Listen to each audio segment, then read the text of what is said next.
If you got guns and you got kids, you gotta know how the two relate and how to keep your children safe around guns. So let's talk about it.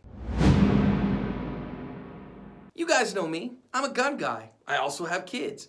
I know how to keep your kids safe around guns is an incredibly important topic, and whether or not you can have firearms out that are loose when you have children that are loose in the house is one that's willing to probably cause a little consternation.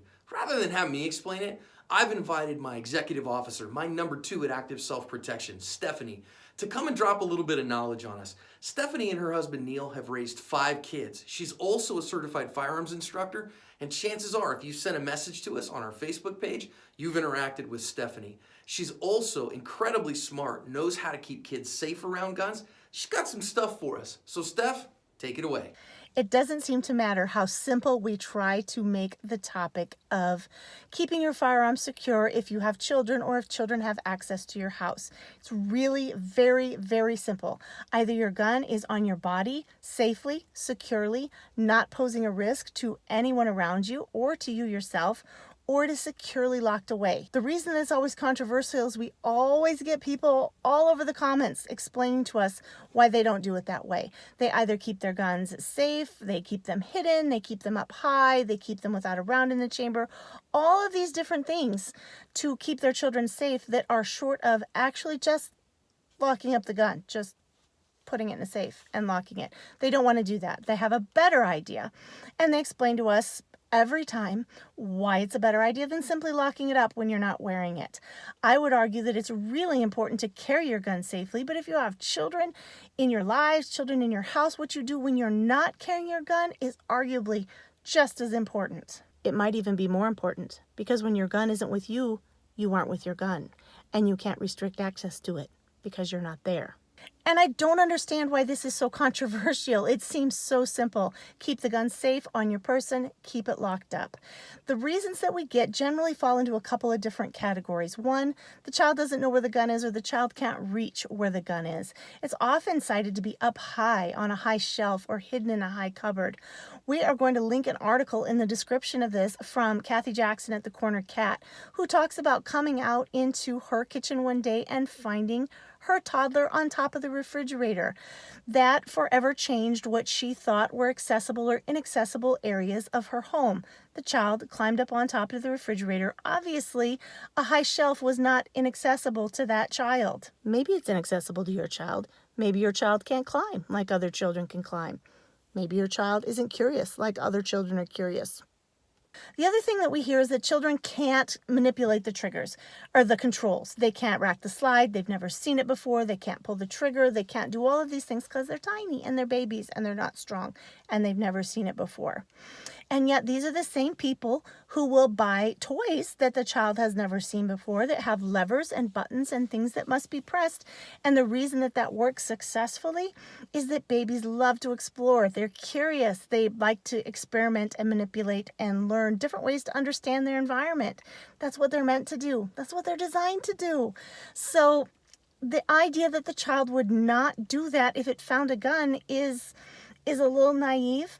And in fact, we're going to link an article by Melody Lauer, who bought a toy gun that was very similar in all different ways to a real gun. And she left it accessible to her children to see how they handled it. You should read that. It's pretty eye-opening.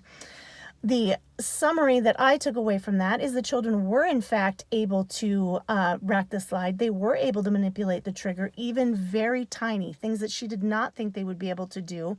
They were able to do, and they were able to do very quickly. Again, maybe your children aren't as bright as her children were, but they figured it out in a matter of minutes. I think you should stop underestimating your children. Give them the credit they deserve. Keep the guns locked up. The other thing that I find just sort of mind-boggling is that we as adults can look back over our lives, even just our adult lives, and think of all the times that we've done something sort of foolish or silly or negligent. And we can chastise ourselves all we want, but we also know that that is part of life. That is what we do. That's why we have the overlapping rules of gun safety, because sometimes we just aren't 100% present, and a momentary lapse of judgment can have really huge consequences.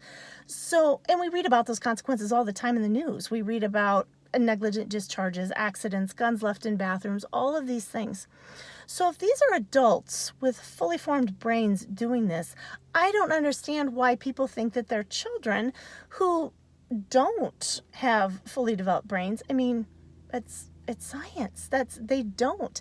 How we can expect them to make better and more responsible choices than the adults in our lives. I just don't think that's a good idea. And it doesn't matter how well you think you have it hidden, how much you don't think they can manipulate the controls, how wonderful and well behaved they are compared to all of the other children in the world. It just takes a momentary lapse in their judgment, which is, again, not fully formed, and you have a disaster on your hands. I mean, is that really what you want? We all are excited when our families are in the paper and everybody's reading about us. You don't want to be the mama who's in the paper because her 4-year-old found a gun underneath her seat while she was driving. Shot her in the back with her own gun. You don't want that. No one wants it. Easily avoided. We should avoid it. So as boring and mind-numbingly simple as that statement is, simply keep the gun on you in a quality holster that leaves it inaccessible to your children. And when it is not on your person, have it locked in a safe. So simple, so easy to follow. Please, please don't be the one in the comments that is telling us why they do it differently with their children, because their children are different than all of the other children in the world. They will never wind up on the news. Their children will never be the ones that do the things that the other children do. Friends, that is not a good way. It is not a responsible way to take care of and store your firearms and protect the things that you love. That's why we're here. We're protecting the ones that we love. So protect them. Even if that means protecting them from themselves. Even if that means protecting them from you. So there you go. You got kids, you got guns, keep them locked up if they're not on your person. The guns, that is, not the kids. Don't keep the kids locked up.